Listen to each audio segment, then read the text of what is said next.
Ako po si Miss Winnie at ito ang ating kwento. Magandang araw. Ako po si Shaira, 40 years old. Itong kwentong ibabahagi ko po sa inyo ay nangyari noong taong 2005. 20 anyos lamang ako ng mga panahong ito. Ulila na po ako sa mga magulang, pero hindi ako literal na napabayaan. Sinalo ni Nanay Monica ang pag-aalaga sa akin sa kadahilanang siya naman ang aking ninang. Bali hiwalay na sa asawa si Nanay Monica. May isa siyang anak at si Ate Aya na noon ay kasal na at nakikitira lang sa bahay ng aking ninang. Medyo suplada si Ate Aya, mahilig mag-utos. Tuloy, halos wala ng katahimikan ng aming bahay sa tuwing nagpapang-abot sila Nanay Monica na parehong mainit ang ulo. Nagkakasagutan kasi sila. Ako naman, dala ng hindi ako sanay sa gulo, ginagawa ko ang lahat ng trabaho sa bahay para wag na ding makarinig ng mga milagrong kataga mula sa bibig ni Ate Aya. Alam ko naman na sa simula pa lang, hindi na siya pabor na ampunin ako. Nakagawian ko nang gumising ng maaga. Ako ang nagluluto ng aming agahan, nagsasalang ng tubig para sa pangkape at bumibili ng pandesal sa labas ng bahay. Ang asawa ni Ate Aya na si Kuya Jun ay nakilala ko bilang tahimik na tao. Yun nga lang, medyo nasobrahan din. Wala na kasi siyang pakialam sa mga ingay na naririnig niya sa bahay. Hindi niya pinagsasabihan si Ate Aya na wag naman masyadong dalasan ang pagsagot-sagot kay Nanay Monica. Katulad ngayon, kapapasok ko pa lang galing sa pagbili sa labas ay nag-aaway na naman sina Ate Aya at Nanay Monica. Nay, hindi naman sa tinatanggalan ko kayo ng karapatan sa lupang pagmamayari ninyo.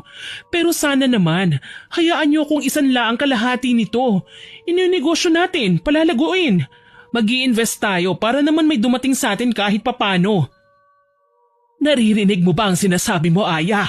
Aba, buti sana kung may sapat na kita kayo ng asawa mo.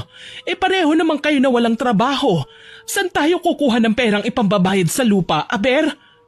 Kaya nga tayo magnenegosyo Hindi ka naman kasi nakakaintindi. Hindi ako papayag. Baka sa wala lang mapunta ang lupaing ito. Alaala ko pa mula sa yumao kong mga magulang ang meron tayo. Nanay naman, pagdadamutan mo ba naman ako?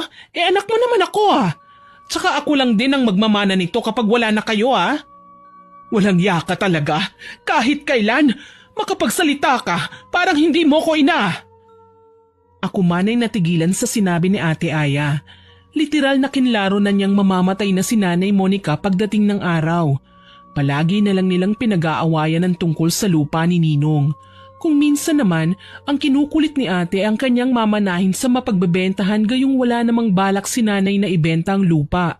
At kapag hindi pa siya nagsasawa, pati lupain ni nanay na minana niya mismo sa kanyang yumaong mga magulang ay pinagtitripan pa. Kung ako lang, hindi ko magagawang sabihin ang mga bagay na yon. Napalapit na ako sa kanila Nay, ate, tama na po yan. Umagang-umaga pa po nagtatalo na kayo. Gigil na binalingan ako ni Ate Aya at saka dinuro. Bakit ka ba nakikialam? Pwede ba? Huwag kang sasabat sa usapan namin Sampid ka lang. Wala kang karapatang umasta na para kang tunay na anak. Alam ko naman po kung saan ako lulugar, ate. Pero wag mo naman pong pagsalitaan ng ganyan si nanay. Para kasing pinagdarasal mo nang mamatay siya Lahat naman ng bagay may tamang panahon. Baka po pwedeng magagandang topics na lang ang pag-usapan ninyo. Nay, hahayaan nyo na lang bang makisali ang ampon mo sa lahat ng usapan natin? Wala na siyang pinalulusot Sasampalin ko na talagang babaeng yan Abay, tama si Shaira. Respeto naman, Aya. Hindi mo na ako ginalang. Bakit, patay na ba ako? Para pakialaman mo ang mga bagay na meron ako ngayon? Baka nakakalimutan mo. Anak ka lang. Ako muna ang mauunang magdedesisyon. Galit na binagsak ni Ate Aya ang baso sa mesa at tinalikuran kaming dalawa. Nasapo naman ni Nanay Monica ang kanyang ulo. Palagi na lang siyang ganito. Wala nang bago. Lumapit ako kay nanay at hinaplos ang kanyang likuran. Mahirap pa naman kapag nai-stress si nanay. Mabilis siyang magkasakit. Diyos ko naman, oo. Kailan ba magkakaroon ng katahimikan sa bahay na ito? Hindi ko na talaga kayang tagalan niyang pagkasalbahin ng ate mo. Bakit po ba mainit palagi ang ulo ni Ate Aya, Nay? Nagsimula lang siya sa pagiging ganyan nang maghiwalay kami ng ninong mo, anak. Palibhasa, alam niya ngayon na maganda ang buhay ni Nestor kasamang babae niya. Alam mo na, mayaman, dekotse, may kondo. Kilala mo naman ang ninong mo. Walang ibang alam sa buhay kundi puro pasarap. Tukoy niya sa dating asawa. Hindi ko lang maintindihan kung bakit kay nanay binubunto ni Ate Aya ang kanyang galit.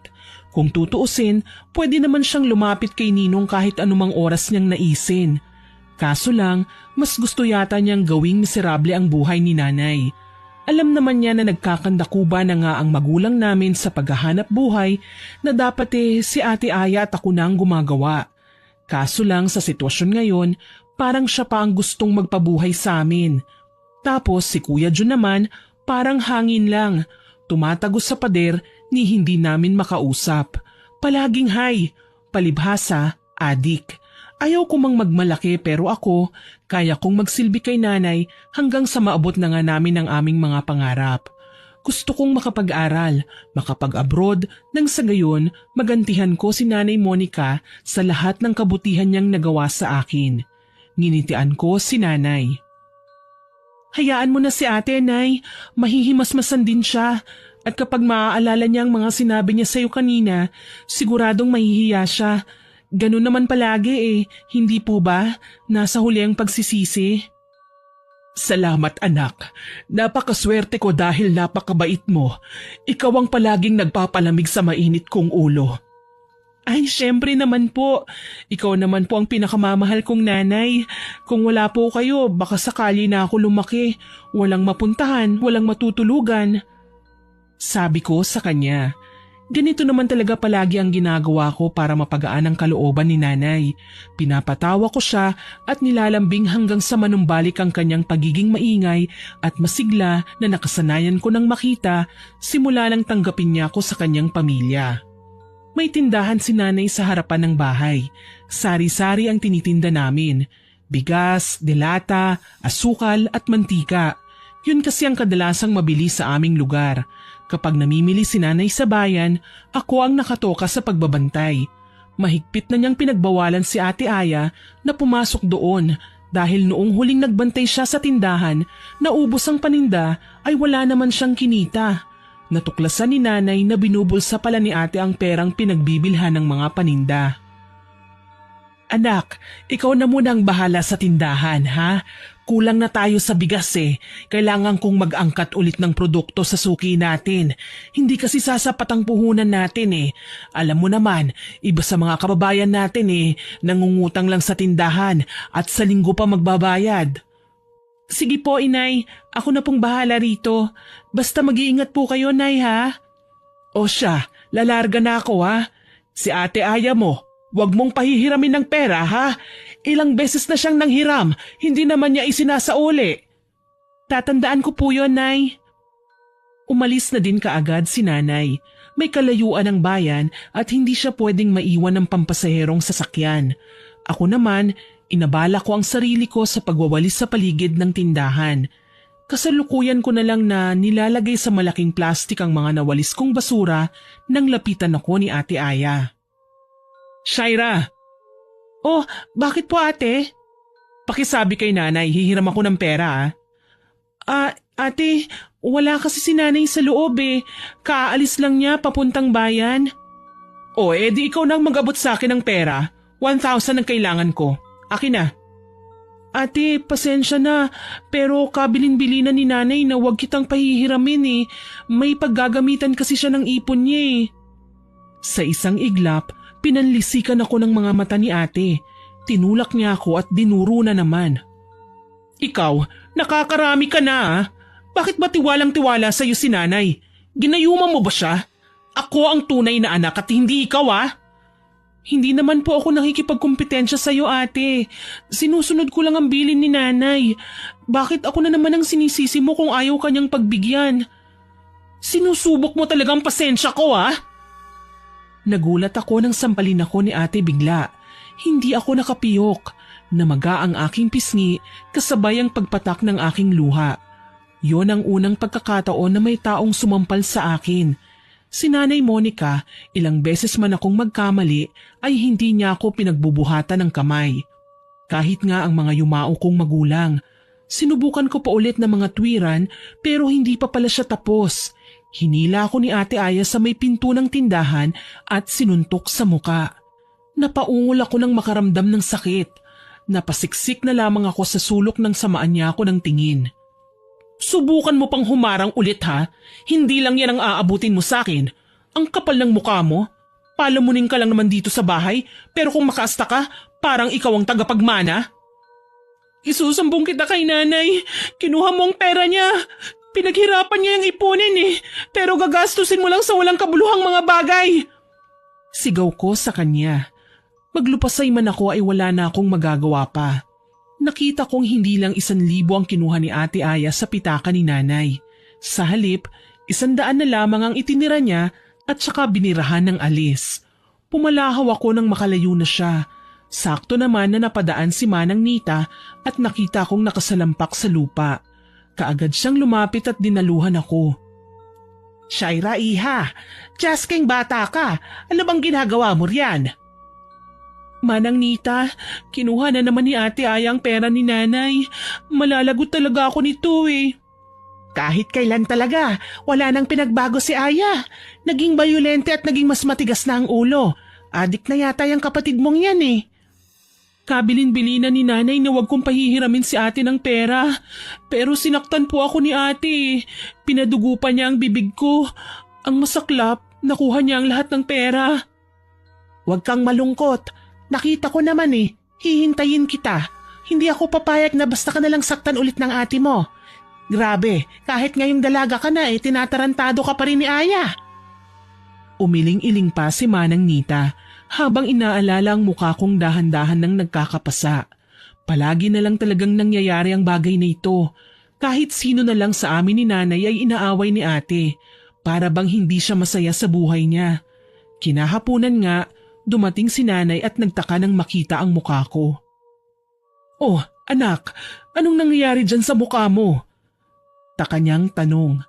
Ayaw ko na sanang magsumbong dahil sigurado ako na silang dalawa ulit ni ate ang magtatalo. Kaso lang, konektado ito sa pagkakakuha ng pera ni nanay. Nariyan naman si Manang Nita na ipiniliwanag kagad ang nangyari. Hay nako, dating gawin Monica. Sinaktan ni Aya ang bunso mo at sapilit ang kinuhang pera niyo sa tindahan. Hayan, pinadugo pa ang mukha ni Shaira. Ano? Bakit naman sinaktan pa niya ang kapatid niya? Akala ko, tutungayaw si nanay at makikipag-usap kay Manang Nita. Pero nagulat ako nang makitang pumihit siya patalikod at dumiretso sa bahay. Nag-aalalang sinundan naman namin siya ni Manang Nita. Nagulat ako nang makitang direktang pumasok si nanay sa kwarto ni Ate Aya. Wala doon ang mag-asawa pero napalibot ang tingin ko sa kanilang tulugan.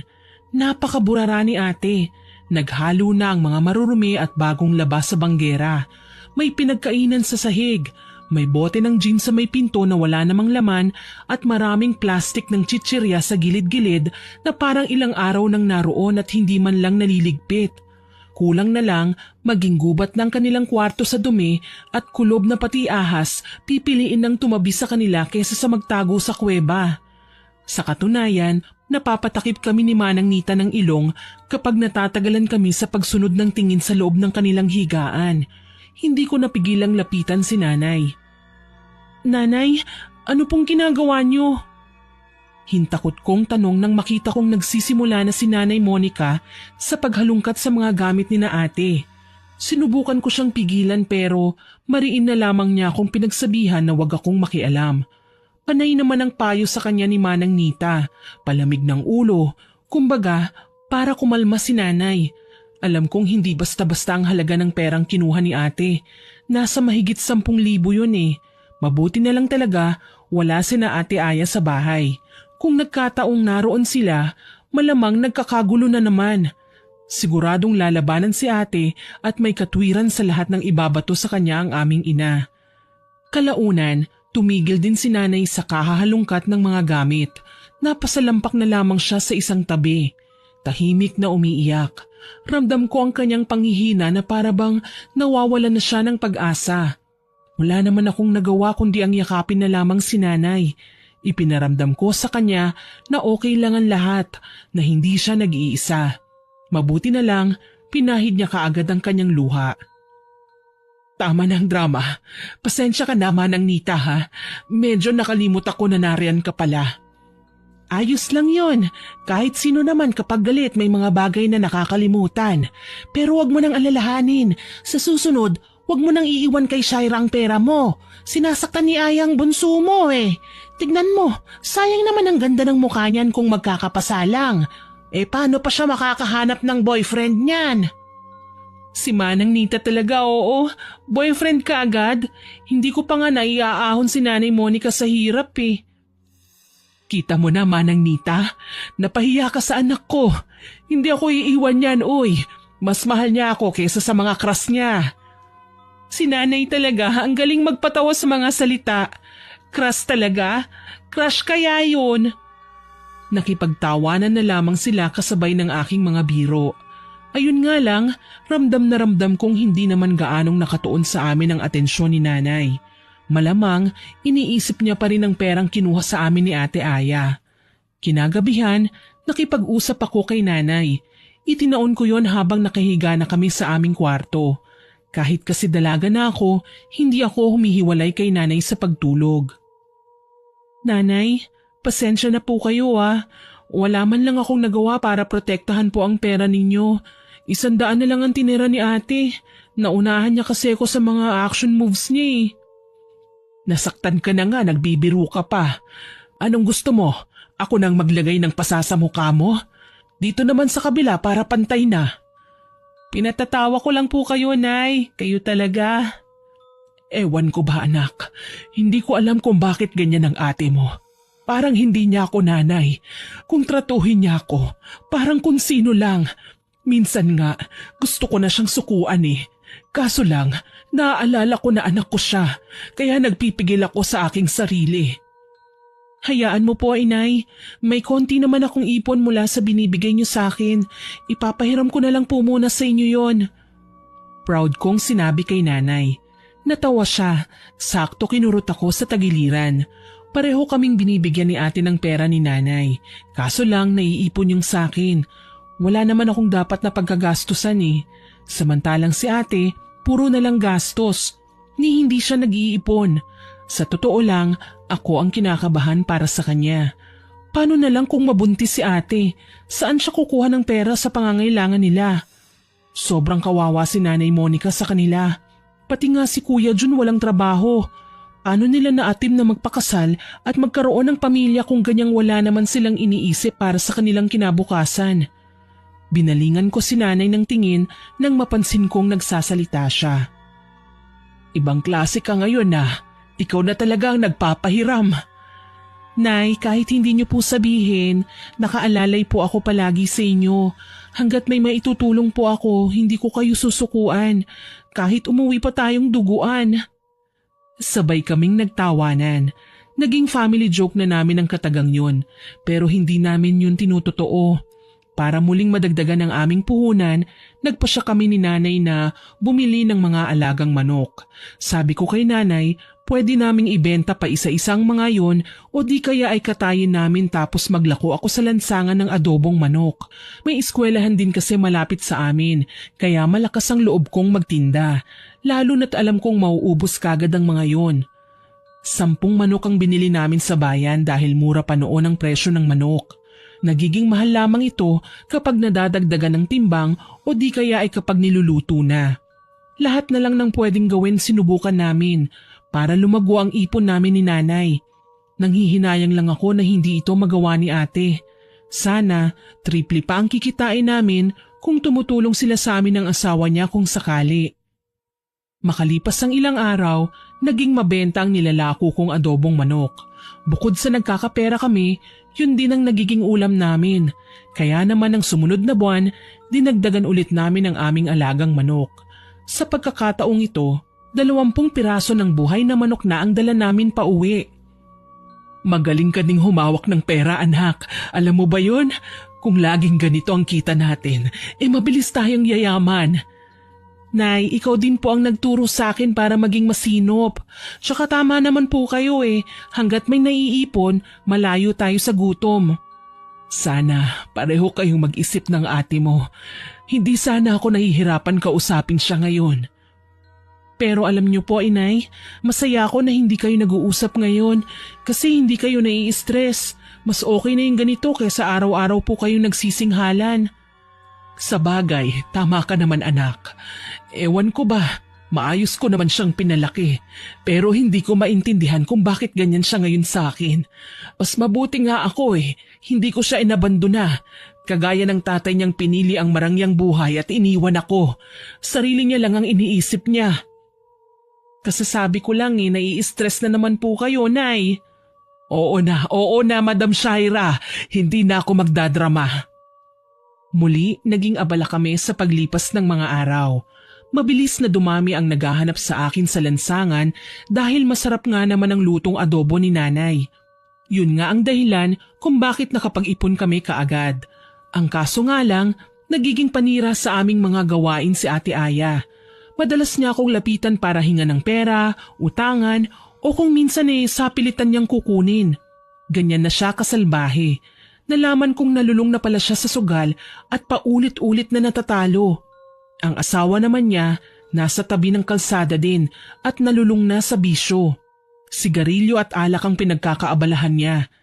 Isang araw, naglalako ako sa kalsada nang salubungin ako ni ate. Napahinto kami sa tapat ng isang tindahan.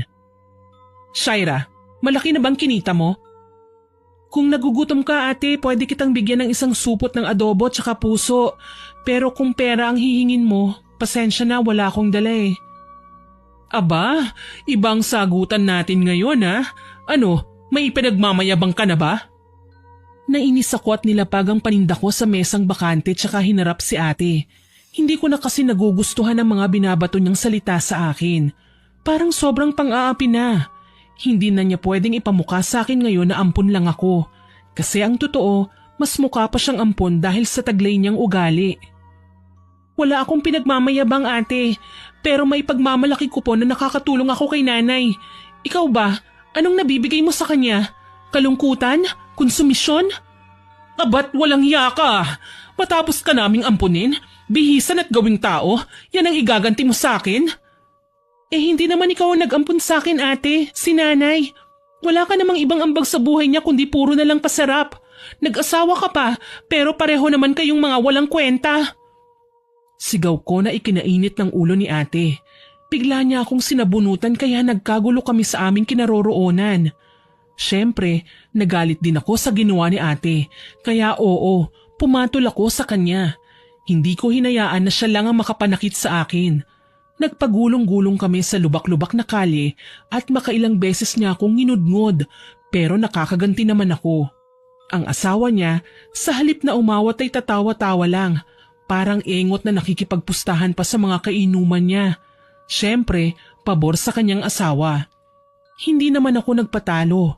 Alam kong marami pa akong kakaining bigas kung ang pag-uusapan namin ay ang pakikipagbuno sa isa't isa. Mas malakas si ate, mas ayaw ding magpatalo. Mabuti na lang, sa gitna ng nagkukumpulang mga tsismoso at tsismosa, may humawi at nagsisisigaw na inawat kaming dalawa. Aya, Shaira, ano ba? Tama na yan! Hindi na kayo nahiya, pati dito sa lansangan pinapakita niyo ang kagaspangan ng inyong mga ugali. Si ate po kasi ang nagsimula, Manang. Aba, Manang Nita, wala kang pakialam kung patayin ko man dito sa kalsada ang ampon ng nanay ko, ha? Alam mo, sumusobra ka na Aya eh. Nagtitiis sa hirap ang nanay mo at kapatid para lang may makonsumo kayo. Pero hindi ka naman tumutulong sa kanila. Anong klaseng anak ka? Kababae mo pa namang tao, pero barumbada ka. Nang duduruin na sana ni Ate Aya si Manang Nita, aktong susugod ako sa kanya. Kaso lang, dumating naman si Nanay Monica. Nang gagalaitin niya kaming pinaghiwalay tsaka sinampal na dalawa. Wala siyang pinili sa amin. Pareho niya kaming pinagalitan. Ano ba? Hindi niyo na ba talaga ako binigyan ng kahihiyan? Dito pa talaga sa kalsada? Nay, sorry po. At nariyan na naman ang isang pakialamera. Nanay mo ang pakialamerang nasa harapan mo ngayon, Aya. Walang yaka. Puro ka na nga lang pasarap. Pati pinaghihirapan ng kapatid mo, aagawin mo pa. Sobra na yang katamaran mo. Katamaran? Nanay kita ha. Obligasyon mong buhayin kami. Oo, obligasyon ko nung hindi ka pa nag-aasawa. Pero ngayong may lalaki ka na sa buhay mo, siya na ang may responsibilidad sa'yo. Mga hayop kayo, wala ka nang binigay sa akin kundi konsumisyon. Mabuti pa si Shaira, nakakatulong. Lintik palang babaeng yan eh. Siya na lang palagi ang mabango, siya na lang ang tama, ang huwarang anak, punyeta. Dahil sa kanya ko naranasan kung paano magkaroon ng isang tunay na anak. Ikaw ba, naiparamdam mo sa akin ang bagay na yon? Hindi ba? Masahol ka pa sa tatay mo. Sino bang may kasalanan kung bakit umalis si tatay? Hindi ba't ikaw naman? Kasi mapagmataas ka. Hindi mo kayang makisama sa biyenan mo dahil masama ang ugali mo. Hayan, iniwan ka na lang. Nagulat kaming lahat nang bigla na lang humakbang si nanay at malakas na sinampal si Ate Aya. Lumagapak ang kanyang pisngi na panigurado kong tumulig sa kanyang buong pagkatao. Wala kang karapatang husgahan ako. Wala kang alam sa pinagdaanan ko. Kung may mga napansin ka man, hindi lahat yun ay totoo. Wala kang utang na loob. Matapos kitang alagaan, mahalin at ipagkanulo sa ama mo, yan pang igaganti mo sa akin? Dahil hirap na ako sa buhay. Sana man lang binigay mo na lang ako sa tatay ko kesa sa hinayaan mo ako magdusa sa piling mo. Otomatikong nagsitalikuran ng mga tao sa hindi malamang dahilan. Para bang hindi na nila kayang pakinggan ang mga susunod na sasabihin ni nanay. Ako naman, tahimik lang na lumuluha. Kahit mahapdi ang anit ko sa lakas ng pagkakahila ni Ate Aya sa buhok ko, hindi pa din maipagkakailang mas masakit ang nararamdaman ni nanay ngayon. Kahit maraming tao, mukhang itong pagkakataon na lang sila magkakausap ng matino. Kasi kung magkakasakitan man, alam namin na may aawat. Napayakap na lamang ako kay Manang Nita na noon ay hindi kami iniwanan. Matagal ko nang kakilala si Manang Nita. Simula pa sa aking pagkabata, nariyan na siya. Nakakausap ni nanay at nakakasama. Minsan, nakakasabayan sa pamimili at kung magkakasakit man kami, siya ang nagsisilbing manggagamot namin. Siya ang matatawag naming babaeng albularyo na marami na ding nagamot ng mga taong nagkakasakit sa hindi normal na paraan. Dala ng mga kwento at bali-balita, madalas ding makita si Manang Nita sa kagubatan at nagdadala ng bila-bilaong prutas. Ang sabi, miyembro siya ng isang kulto. Pero kalaunan, nalaman namin na may mga nagpapagamot sa kanya na nababati pala ng engkanto o kahit na anong elemento dahil nagkasala sa kanila. Para makipag-areglo, kailangan niyang magdala ng maiaalay kagaya ng bigas, prutas at gulay. Minsan naman, puting manok at kambing. Pinakamahal na ang baboy para sa pag-aalay. Kapag naisasagawa naman ang ritual, gumagaling din kaagad ang mga may sakit. Naging takbuhan tuloy ng marami si Manang Nita. Hindi naman kasi siya mahal maningil. Tumingala ako sa kanya. Magkakaayos pa po ba sina ate at nanay? Sa tingin ko naman oo, pero yung ate mo, matalas kasi ang dila. Minsan kailangan turuan ng leksyon yan, nang sa ganon matutong gumalang sa magulang. Napakaswapang pa niya. Nag-aalala lang po kasi ako, baka magkasakit si nanay sa ginagawa niya. Hindi ko lang lubos maisip paano niya naaatim na sagot-sagutin ng nanay namin.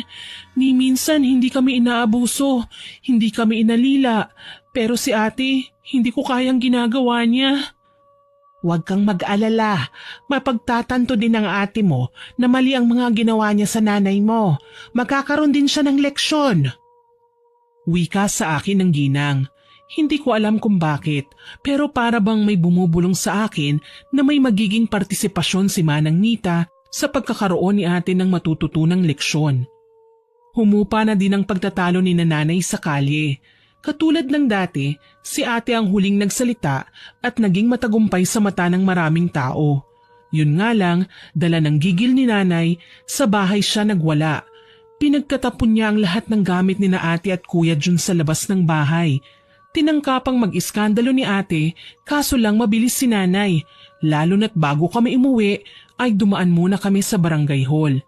Inireklamo ni nanay kay chairman ang kawalangyaan ni ate at nagpa-escort ng 2 tanod para bantayan kami, sakali man na humantong sa mas brutal na pagwawala si ate. Sige, lumayas na kayo. Wala naman kayo na itutulong sa akin. Mga hayop kayo. Ikaw, June, may nanay ka naman. Hala, umuwi kayo doon. Isama mo yung walang galang mong asawa. Tutal, tapos na ako sa pagiging nanay sa inyo. Bakit? Akala mo ba naiinggit ako sa bahay mong bulok? Pwe, mas mabuti nga yun eh. Hindi ko na kailangang makisama sa iyo. Asa ka pa? Wala ka naman talagang pakikisama. Sige, dun ka magbagsik-bagsikan sa pamilya ng asawa mo nang makita mo ang hinaharap mo. Tutal, malakas naman ang loob mo at hindi mo ako ginagalang. Dun ka sa balwarte ng mga tigre. Bulyaw pa ni nanay. Walang nagawa sina ate kundi ang umalis na nga ng bahay. Nangihinayang man ako pero nakamit namin ni nanay ang katahimikan na matagal na naming inaasam. Ang katahimikan na buong akala ko hanggang panaginip lamang. Pinili naming umusad na ni nanay nang makaalis na si ate. Naging maayos ang aming buhay. Naglalako pa din ako ng adobong manok habang si nanay naman nakabantay sa tindahan. Patuloy ang pagdami ng aming mga paninda. Magandang balita anak, may maibibili na naman tayo ng mga alagang manok. Matitriple na natin ang makakatay sa susunod na araw. Mabuti po yan, Nay. Masyado kasing nasasarapan po ang mga tao sa luto niyo pong adobo. Marami ang bumibili ng tig-3 serving. Hayaan mo at bukas, maaga tayong pupunta sa bayan. Bibili tayo ng sangkaterbang manok. Nawalan na kami ng balita kay Ate Aya. Naging abala din kasi kami sa aming pagtitinda. Ang routine namin, mamimili, magtitinda, tapos mamimili ulit. Ang dating iilang manok namin ay umabot na sa 50 at bawat isa tandang-tanda ni nanay ang kulay at balahibo. Kaya naman isang araw habang nagpapakain siya sa mga ito, napapakunot ang kanyang noo. Shaira, anak, natatandaan mo ba kung ilang pirasong manok ang nakatayo natin kahapon? Opo, inay, nasa 5 po. Bakit po? 5 lang? Ano? Kulang kasi ng 3 ang mga manok natin eh. Hindi ko alam kung nagagala lang ba o nasaan. Nagkibit balikat ako dahil hindi ako matandain sa mga balahibo ng manok. Yun nga lang, hindi lang isang beses nangyari ang ganun. Nasundan pa ang pagkawala. Minsan, 2, 3, pinakamarami ng 5 na sabay-sabay pang nawawala. Labis na kaming nagtataka ni nanay hanggang sa muli kaming bumili ng 30 piraso. Sa pagkakataong ito, bago niya pinakawalan ng mga manok ay nagsuot siya ng guwantes. Nagtaka ako noon. Nay, ano pong gagawin niyo? Paraan ito para malaman natin kung sino ang nagnanakaw ng mga manok natin, anak. Huwag mo munang hahawakan ng mga yan, ha? Sige po. Nakita kong bawat isa sa mga manok ay tinatanggalan ni nanay ng balahibo. Inipon niya ang mga ito tsaka maingat na binalot. Maya-maya pa, pinakawalan na niya ang mga manok. Nakita ko din na sinabit niya sa isang tabiang plastik na pinaglagyan niya ng balahibo. Para bang iniiwasan nga itong mahawakan ng iba. Dito ka lang ha, pupunta lang ako sa bahay ni Manang Nita. Sige po, inay. Nakasunod lang ako ng tingin kay nanay nang maglakad siya palayo. Hindi ko na lamang pinansin pa kung ano ang kanyang ginagawa dahil baka mahalaga yon. Pagbalik niya, may dala siyang isang botelya na may lamang langis, yung botelya ng pinakamaliit na efficacent oil. Inay, ano pong gagawin niyo dyan? Eto ba anak? Abay gagamitin ko to bilang parusa sa mga nagnanakaw sa atin ng mga manok. Alam mo na, para magtanda. Paano niyo naman po gagawin yun? Basta, huwag ka lang maingay. May gagawin ako pero manood ka lang. Kinabukasan nga, muli na namang binilang ni nanay ang mga manok.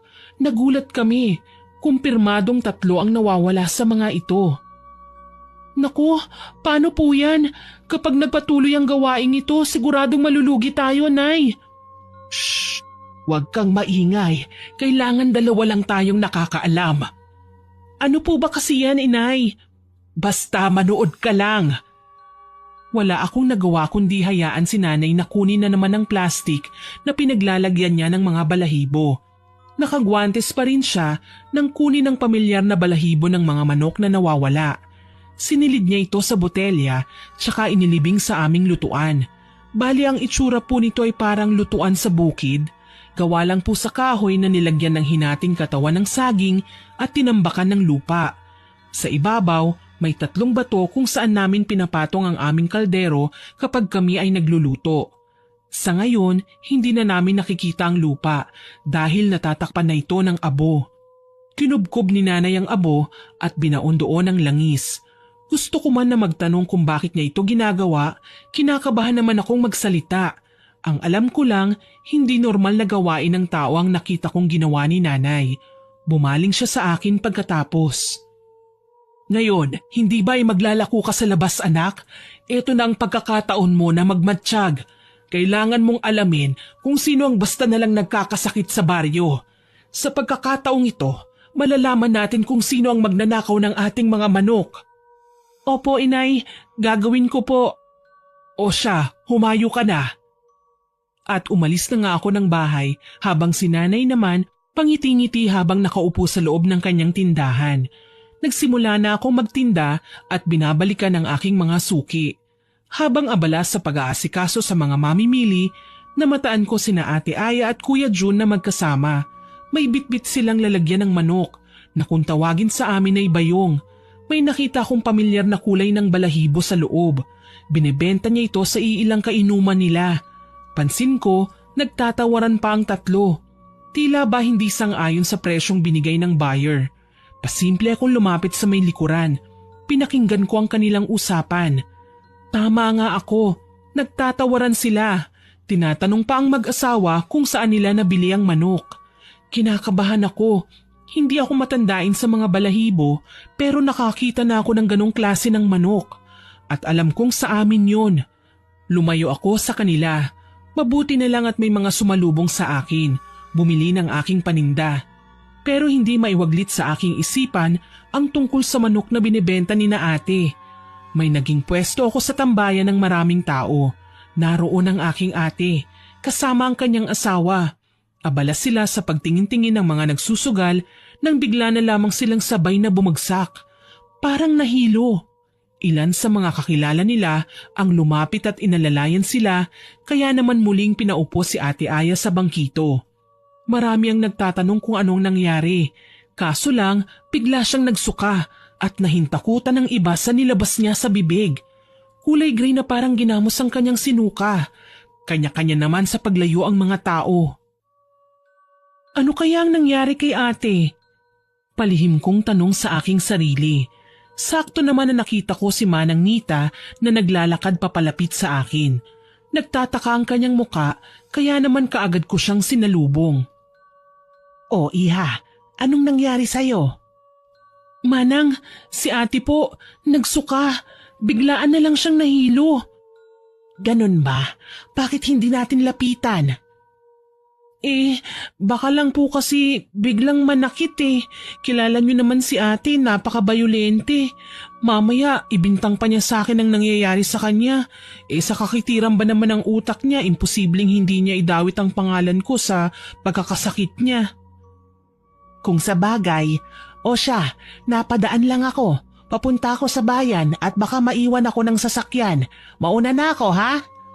Sige po. Ako naman po tatapusin pang ibenta ang lahat ng ito. Nanatili akong nakatayo kung nasaan ang kaguluhan. Medyo nahimasmasan na si ate habang pinagtutulungang paypayan ng mga tsismosa. Literal na mabagsik talaga siya sa aming lugar. Kinatatakutan siya. Saktong tumingala siya at nakita ko.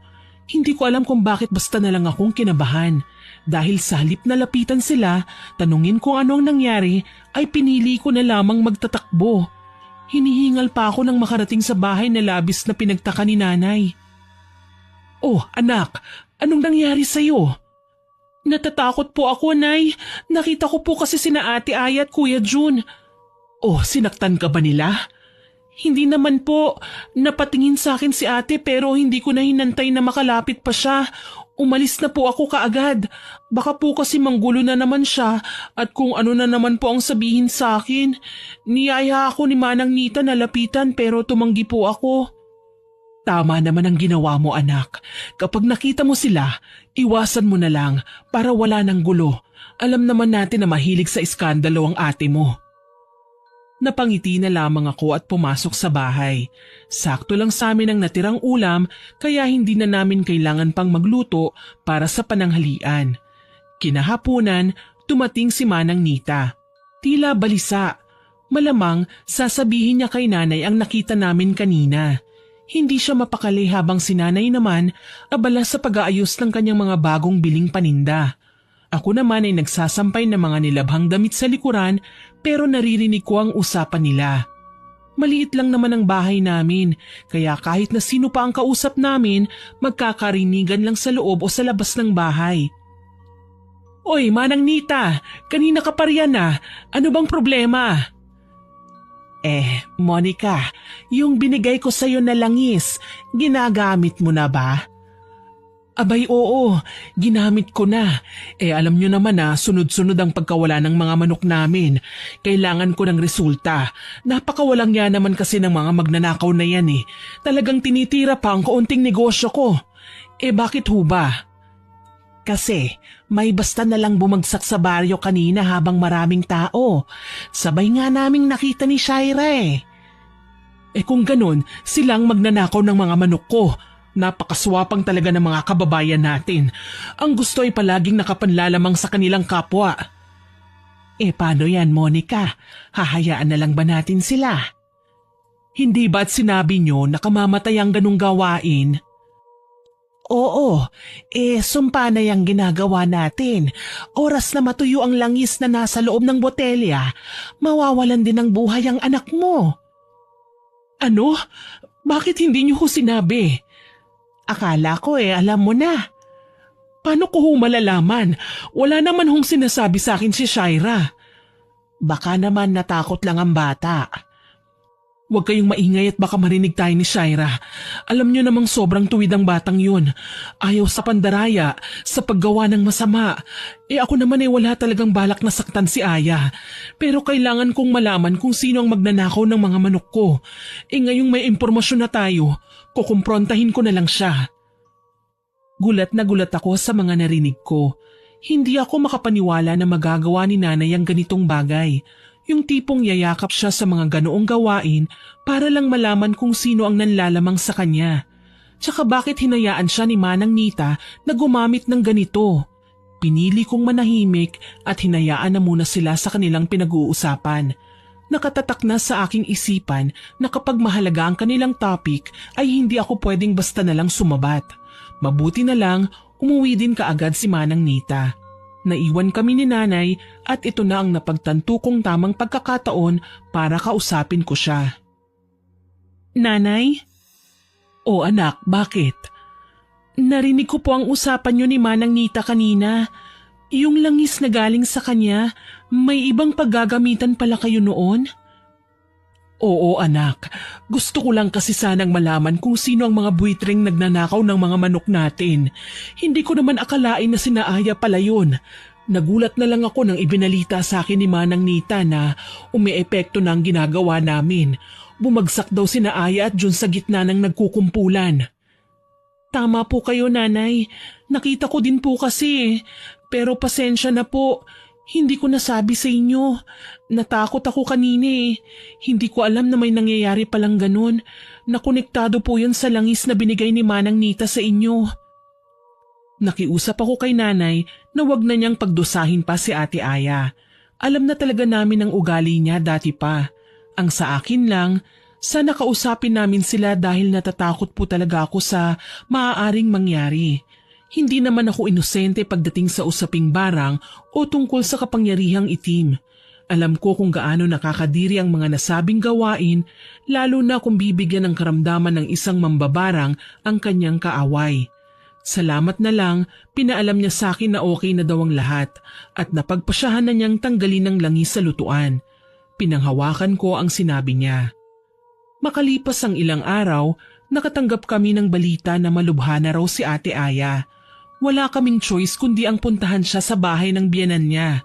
Nalaman namin na wala pala si Kuya Jun dahil sumama na ang lalaki sa iba. Inaapi-api naman siya ng kanyang biyenan dahil kinapalan na raw ni Ate Aya ang manirahan sa bahay nila Kuya Jun kahit wala na sila ng lalaki. Aniya, pwede niyang kasuhan ng lalaki dahil kasal sila at may pananagutan sa kanya. Kinausap ni nanay si Ate Aya. Ako naman ng mga sandaling yon ay nakaupo lang din sa gilid ng pinto kung saan naroon ang kwarto niya. Anak, yaman din lamang at iniwan ka na ni June. Bumalik ka na lang sa bahay. Huwag mo nang ipagsiksikan ng sarili mo rito. Hindi mo naman sila kadugo eh. Nagpapatawa ka ba? Di nawalan din ako ng koneksyon kay June kapag umalis ako sa bahay na to. Wala namang magagawa ang mga magulang niya dahil legal akong asawa. Ate, hindi po worth it kung mananatili ka rito. Ipinagpalit ka na rin naman niya sa iba eh. Tsaka ipakita mo sa kanya na kaya mo ring mabuhay nang wala siya. Mga punyeta pala kayo eh. Bakit ba hindi nyo na lang i-apply ang mga salitang yan sa sarili nyo? Bakit nagpupumilit pa kayo? Ayoko na nga sa inyo eh. Sana naman makaintindi kayo. Pinalayas nyo na ako, hindi ba? Ate. Ano, Nay? Hanggang dito ba naman ipamumukha nyo sa akin na mas paborito nyo si Shaira? Pagod ako ah. Masama ang pakiramdam ko. Sana wag nyo na akong guluhin pa. Hindi ako sasama sa inyo. Pero anak, umalis na kayo. Sinabi nang hindi ko kayo kailangan. Siguro kung ibebenta nyo ang parte ni tatay sa lupain na pinagtitirikan ng bahay nyo, baka yon tanggapin ko pa. Tinalikuran kami ni Ate Aya pagkatapos ng pagsinghal niyang yon. Hindi ko alam kung bakit mainit na mainit ang kanyang dugo kay nanay. Parang hindi niya tunay na kadugo kung ituring. Wala kaming nagawa kundi ang umuwi sa aming bahay. Hindi kami nagtagumpay na makasama si ate dahil nagmamatigas naman siya. Nalaman na lang namin na nagpapagamot sa albularyo si ate. Hindi namin alam kung ano ang naging resulta. Lalo na at nabalitaan namin na sinugod niya si Manang Nita sa bahay ng ginang. Dahil malapit lang naman yun, hindi na kami nag-aksaya ni nanay ng oras. Agaran namin siyang pinuntahan para maawat si Ate Aya. Naabutan pa namin siyang sumisigaw at nagwawala. Hayop ka, Manang Nita. Nagawa mo pa talaga sa akin yun. Isa kang kampo ng kadiliman. Sabi ko na nga ba hindi kayo mapagkakatiwalaan. Gusto mo bang ireklamo kita sa barangay, ha, Aya?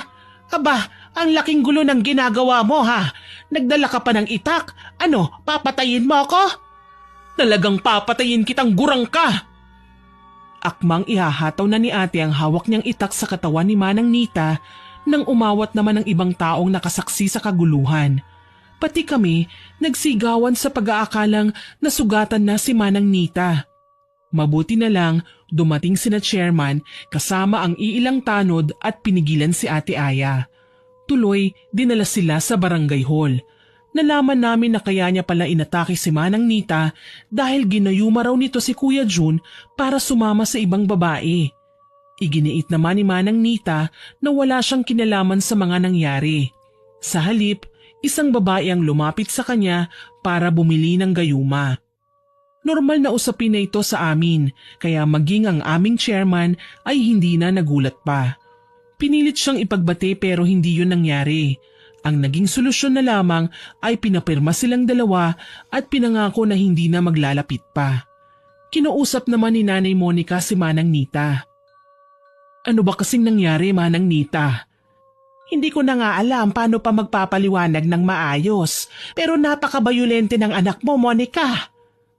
Sino ba yung babae? Malapit raw nakakilala ng biyenan ni Aya. Hindi ko naman alam na si Jun pala ang gagayumahin niya. Huli na nang nalaman ko. Di wala kang ang kasalanan. Ang bruha kong kumari ang dapat sisihin rito. Naku ay nay, wag na po. Katatapos lang ng gulo Baka si Ate Aya naman ang makaharap ninyo. Alam nyo naman pong mahilig sa gulo yun.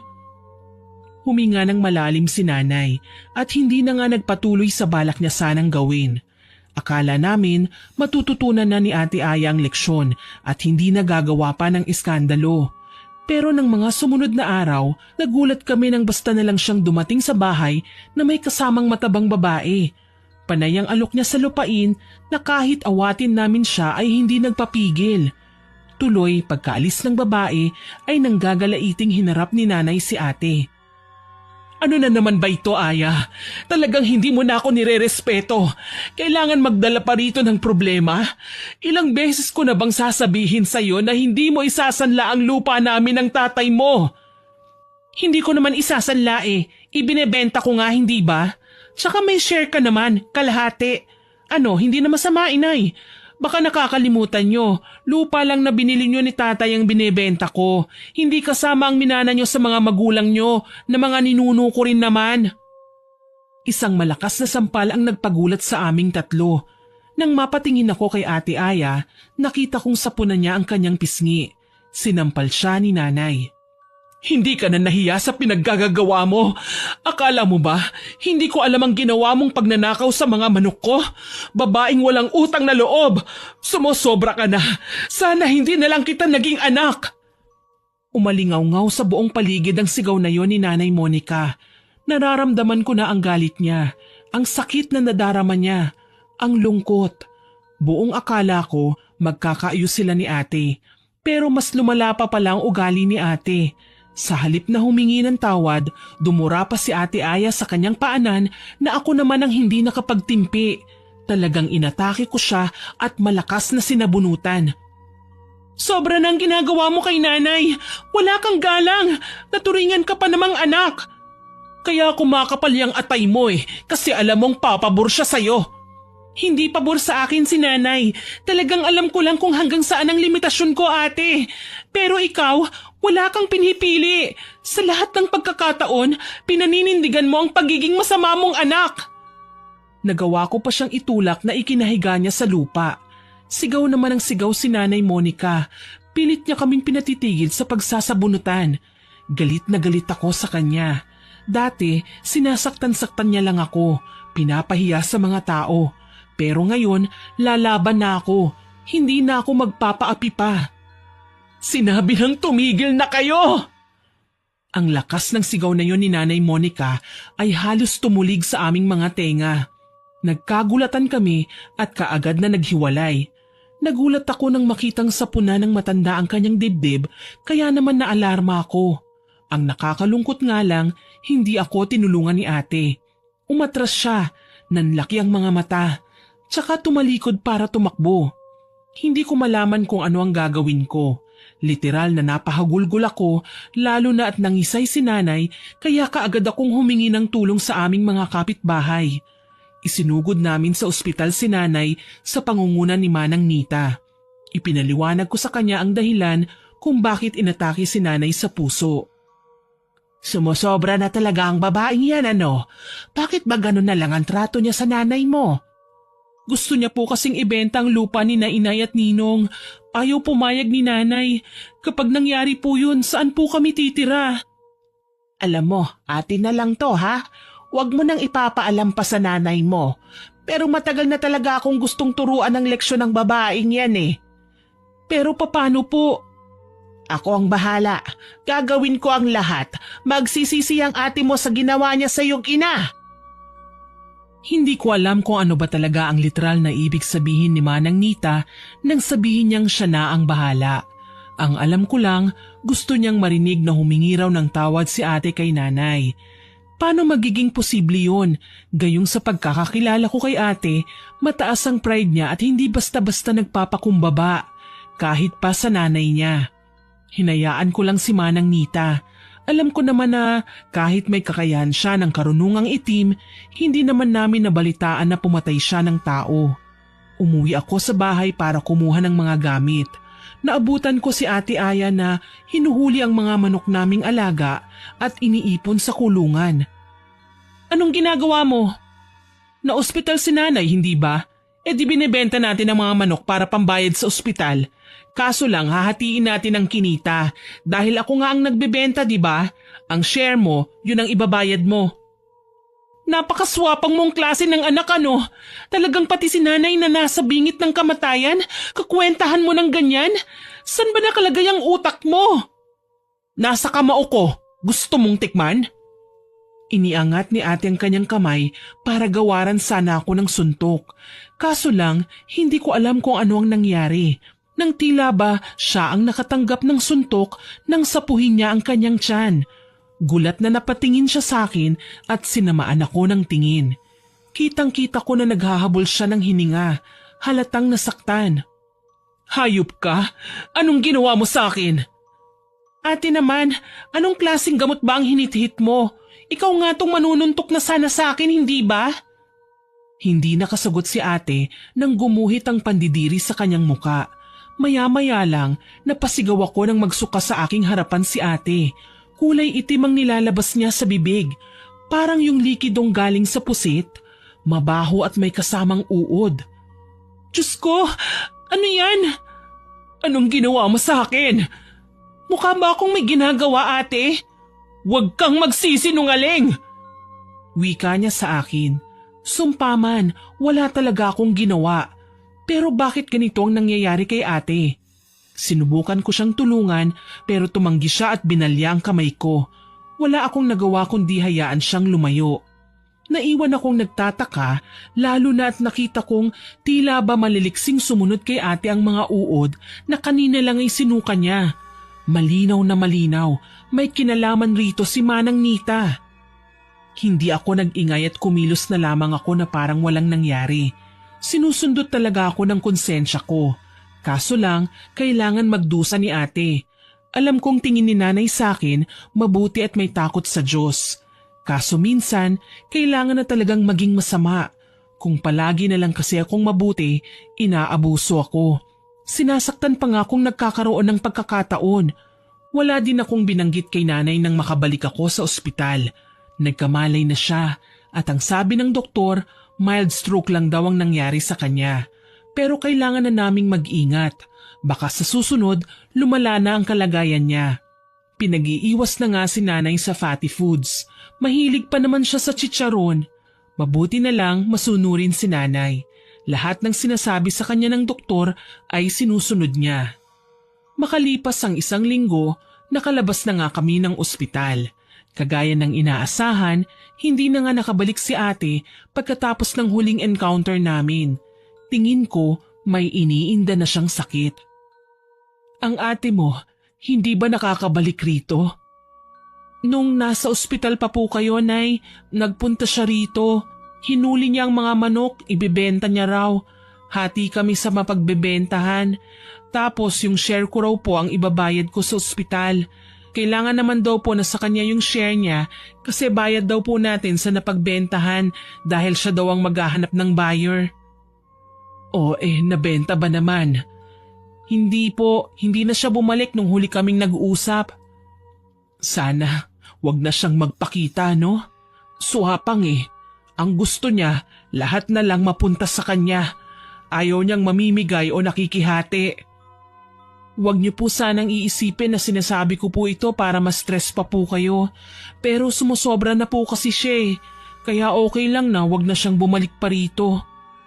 Magkakasala kasi ako sa Panginoon kapag nakapagbitiw pa ako ng kung ano-anong salita laban sa kanya, anak. Kaya ipagdasal na lang natin na sana magbago siya. Napatango na lang ako sa naging pahayag ni nanay. Wala akong balak na sabihin kung ano nangyari nung mga panahong nagtalo kami. Ang tungkol sa kanyang pagsusuka at paglalabas ng bulate sa kanyang bibig. Palihim ko na lang na kinakamusta sa iilang kakilala namin si ate.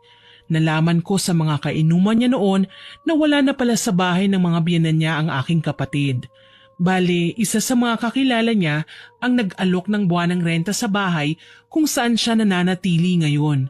Bigla akong naawa. Noon din, nagpasama ako sa kaibigan ni ate na puntahan siya sa bago niyang tinitirhan.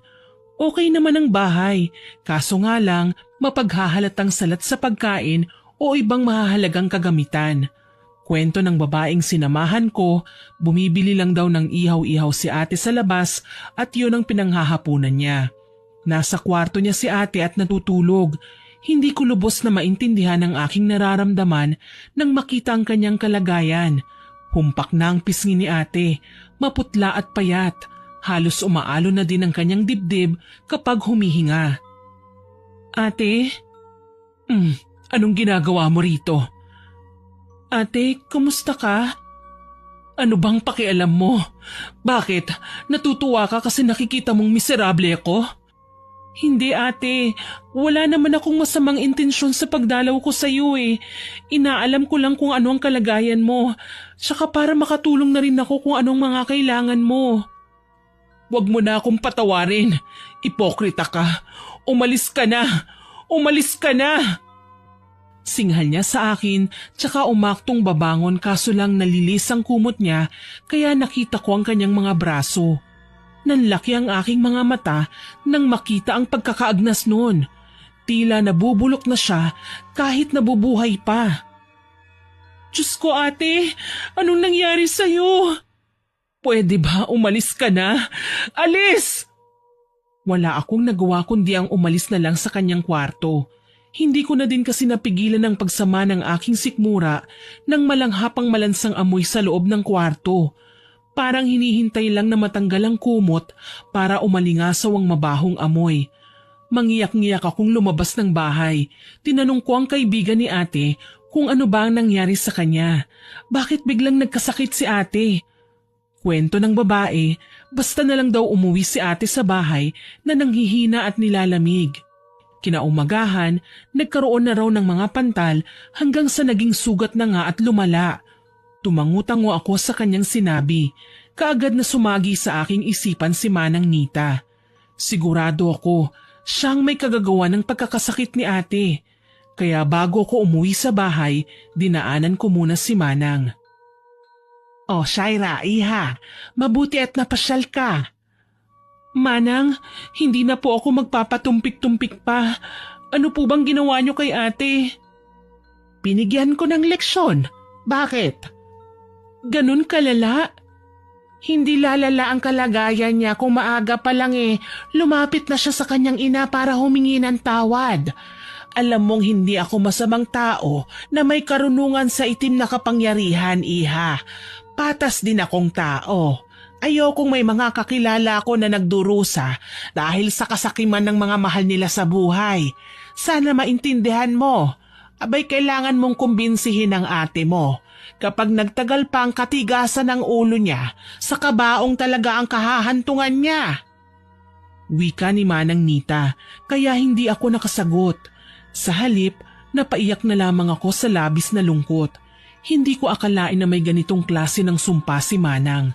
Literal nakikilos talaga ang isang tao para lang gawin ang mga bagay na kinamumuhian niya. Walang makakaputol sa sumpa, iha, kundi ang ate mo rin lang. Kailangan niyang matutunan ng mga bagay-bagay. Kailangan niyang yakapin kung ano ba talaga ang meron siya at wag nang maghangad sa iba.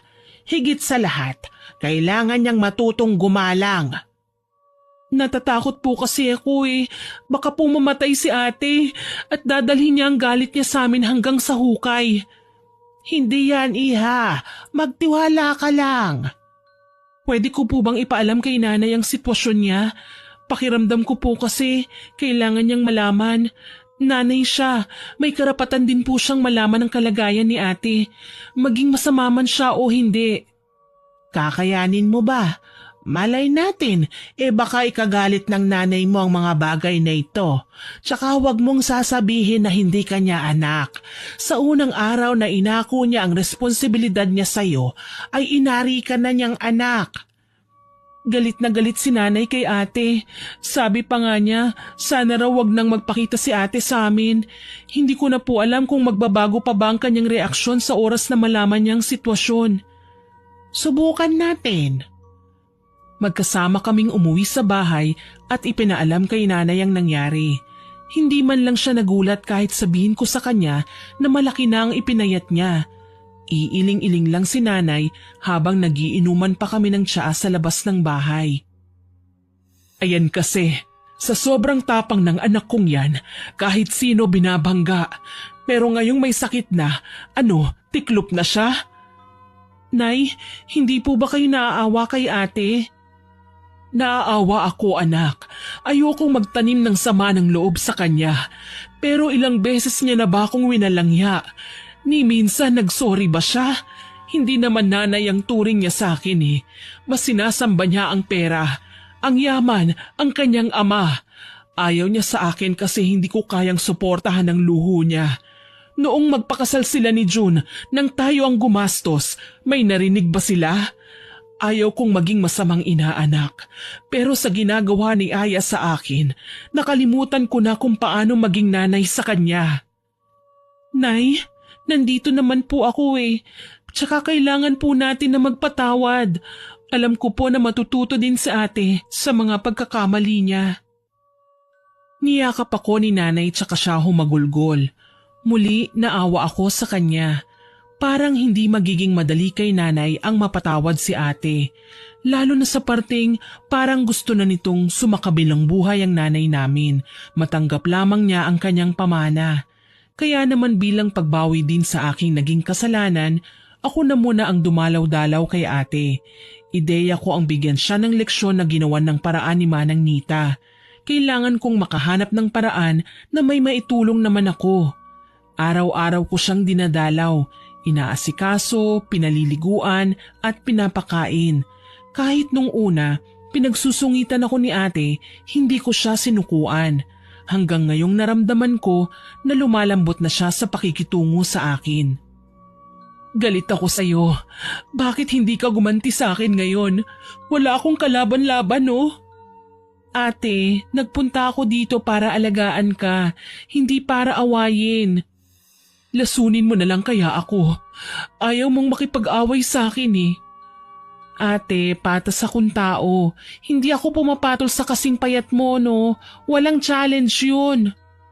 Napangisi si ate sa aking sinabi. Alam kong kahit papaano, napagaan ko ang aming sitwasyon. Baliw ka talaga, kaya ako naaasar sa'yo eh. Kung asar ka sa akin, kailangan mong magpalakas, magpataba ka, hindi mo ako kayang labanan ngayon. Namiss ko pa naman ang pagiging bayolente mo. Napapahiyang yumuko si ate. Hindi ko alam kung may nasaling akong damdamin niya o ano, pero nasaktan din ako nang makita siyang nalulungkot. Ate, pasensya na ha, nasobrahan yata ako sa biro. Hindi naman. Napagtanto ko lang kung gaano ko nasaktan si nanay. Sa dami ng makapanindig balahibong sinabi ko sa kanya, hindi ko deserve ng kapatawaran. Kahit ilang beses akong nagkasala, lagi niya akong pinupuntahan, sinusundo. Ngayon sinukuan na niya ako. Hindi naman sa ganun ate, may sakit si nanay hindi ba? Nahihirapan siyang gumalaw ngayon, kaya hindi siya makadalaw sa'yo. Pasasaan ba't magkikita din kayo? Nahihiya ako kay nanay bunso. Ako ang dahilan kung bakit siya nagkaganon. Parang hindi ko kayang magpakita pa sa kanya. Ate, wag mong sabihin yan. May mga bagay o salita lang talaga tayong napapakawalan dahil galit tayo o sa tingin natin ay tama ang pinaniniwalaan natin. Wag mong isipin na sinukuan ka na ni nanay. Niyakap ko si ate. Hindi na ako nag-inarte dahil maayos ko namang binalot ang nagsusugat niyang braso. Nalagyan ko na din yun ng mga ethyl alcohol kaya alam kong mamamatay na ang kung anumang bakterya na nasa kanyang balat. Kaya lang pala lumala ng ganun ang kalagayan ni ate kasi walang nag-aalaga sa kanya.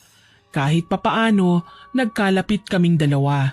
Natuto ako kasi bunso na ang tawag niya sa akin at marunong na siyang humingi ng pasensya sa bawat pagkakataong nagkakamali siya.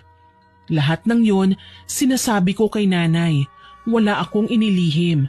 Kaya naman bago matapos ang aming usapan sa gabi ay naririnig ko siyang umiiyak. Isang araw, nagising ako na abala si nanay. Nagagawa na niyang kumilos ng malaya, nakakapagluto na siya at nakakapaninda. Kaso lang, iba nung araw na yon dahil lahat ng niluluto niya ay sinisilid niya sa basket. Shaira anak, bumangon ka na riyan. Bilisan mo at dadalawin natin ang ate mo. Opo inay, maghahanda na po ako. Dali-dali akong naligo, sabik na nagbihis at naghanda ng mga dadalhin. Medyo malaki na ang kinikita namin sa pagtitinda, kaya si Manang Nita na ang kinuha naming pansamantalang magbabantay ng aming tindahan. Naabutan ko si nanay na binibigyan siya ng instruction tungkol sa mga produktong ang presyo ay nakasulat na sa nakasabit na papel. Kayo na munang bahala rito ha, hindi naman kami magtatagal doon Manang Nita. Sige, basta mamaya pautangin mo ko ha. May kailangan akong bilhin sa bayan bukas eh. Oo naman ho, ako ang bahala. Aalis na ho kami. Manang Nita, mauna na po kami ha.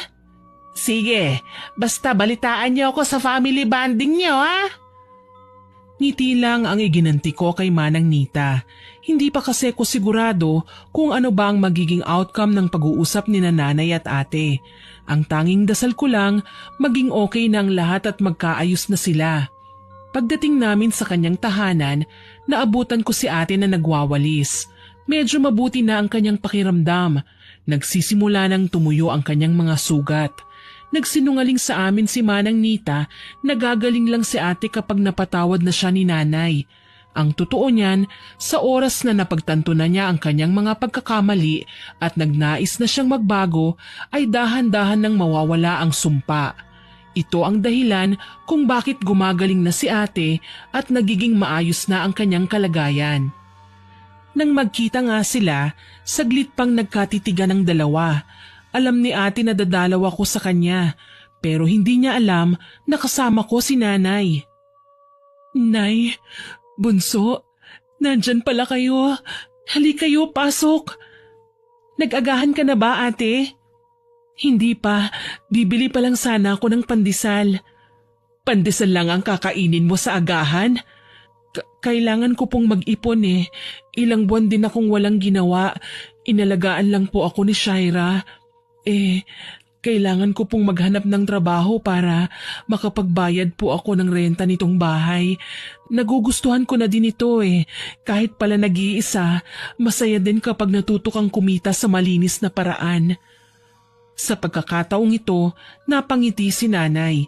Gusto na niyang umiyak, kaso lang pinipigilan pa niya ang kanyang sarili. Tumikhim siya at seryosong hinarap si ate. May nahanap ka na bang trabaho? Bukas po, bala kong lumuwas ng bayan. Doon sana ako mag-a-apply. Hindi mo naman kailangan lumayo anak. Nariyan ang tindahan at iba pa nating pinagkakakitaan. Pwede nyo namang magkasamang asikasuhin ng kapatid mo yon. Pwede ba yon? Matanda na ako. Darating ang panahon, hindi ko nakakayanin ng magtrabaho. Sa inyo din mapupunta ang mga pinaghirapan ko. Pero nay, sobra po ang ginawa ko sa inyo noon. Walang kapatawaran yun. Sa tingin ko nga po, wala akong karapatan na makisawsaw sa lahat ng meron kayo ngayon. Masyado akong ambisyosa. Hindi ako nakontento. Kaya naman nagdurusa ako. Siguro, parusa na rin sa akin ng Panginoon ang bagay na ito. Huwag mong sabihin yan, anak. Lahat tayo nagkakamali, pero wala sa bokabularyo ng Panginoon ang magtanim ng sama ng loob. Alam mo yan. Pero nay, ate sige na. Ayaw mo nun? Tayong dalawa nang mamimili sa bayan, tapos ikaw nang magluluto ng adobo na ilalako ko naman sa baryo. Nagngitian kami ni ate. Alam ko nagiging malinaw na din sa kanya ang lahat. Sa bandang huli, nagyakapan kaming tatlo habang nag-iiyakan. Si ate ang may pinakamalakas na hagulgol sa amin. Nay, patawarin niyo po ako. Kalimutan na natin ang bagay na yun, anak. Isipin na lang natin ang mga nangyari noon ay parte ng ating paglalakbay sa mundong ibabaw para malaman kung kaya ba nating harapin ang lahat ng pagsubok na darating pa sa atin. Maging matatag lang tayo at manalig sa poong may kapal. Nang sa gayon, mas lalo niya tayong basbasan sa bawat araw pang darating. O awat na, drama na naman. Lumalamig na po ang pagkain. Natigilan kaming lahat at sabay-sabay pang nilapitan ng basket na sinidlan ni nanay ng maraming pagkain. Sa bawat pagkakataon, hindi natin maitatanggi na nakagagawa tayo ng mga bagay na mali dahil yun ang ating pinaniniwalaan. Pero alam naman natin na darating din ang panahon na tayo ay matututo at pipiliting magbago. Kagaya ni ate na dati ay sakit talaga sa ulo ni nanay. Pero proud po akong sabihin ngayon na isa na siyang kapitana sa aming barangay. Maraming paraan para magbago. Dapat lang po matuto tayong magpatawad at makontento. Lahat ng pinangarap namin ni ate noon nakamit na namin ngayon. Namatay si Nanay Monica sa edad na 87. Masakit man ang ginawa niyang paglisan pero tinanggap namin ang bukal sa aming puso. Wala kaming pinagsisihan, lalo na't sa bawat minutong magkakasama kami ay ipinadama namin ang pagmamahalan sa bawat isa. Tinuring nila akong parang tunay na anak. At ngayon, si ate naman ang nagsilbi kong magulang na hindi na din lumisan pa sa aking tabi. Sinong mag-aakala na sa isang sumpa lamang mula sa kapangyarihang itim ang magpapatino kay ate? Ayaw niyang may sumunod sa kanyang yapak. Kaya naman, masaya kami at patuloy na nagtuturo ng pagtulong sa kapwa at maging mabuting mamamayan na maging magalang sa magulang. Hanggang dito na lamang po. Maraming salamat.